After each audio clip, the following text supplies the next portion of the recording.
Prophetess memory team matimbiri anziende kunonamata Profita baba Abrahama anzimana from heaven Chichinonzi kunamata Kunamata Chichinonzi kukumbira iwe kukumbira Pakuda zita ra Jesu Muponesi mweya mutsvene wekudenga Follow me Chichinonzi kunamata Kunamata Chichinonzi kukumbira iwe kukumbira Pakuda zita ra Jesu Muponesi mweya mutsvene wekudenga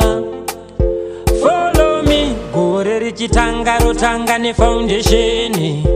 Foundation upenyu wako unoda foundation Foundation basa rako rinoda foundation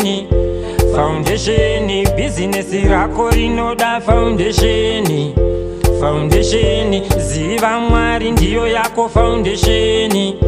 Foundation gore rakapera takavaka tisina foundation zvikaputsika gore rino takuziva yedu foundation hatizi kubatika Chichinonzi kunamata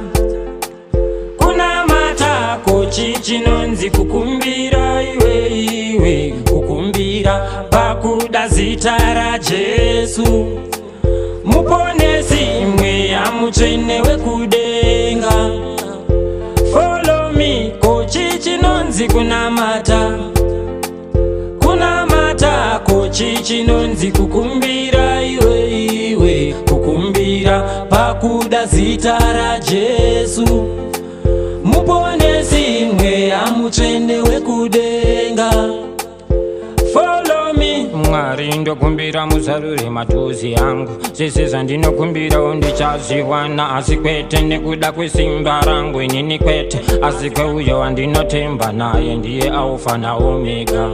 Zvese zvatakaputsa palast year ndinonamatira madhabhodhabho pathis year vese vaida kukonzeresa trouble dai vakasaonera zveti pathis year ndinokumbira mhepo yedenga uya unditakure mweya wemadzinza kutambura ndichabatike pakuda zita ra Jesu muponesi mweya mutsvene wekudenga Follow me Kunamata Chichinonzi kukumbira pakuda zita ra Jesu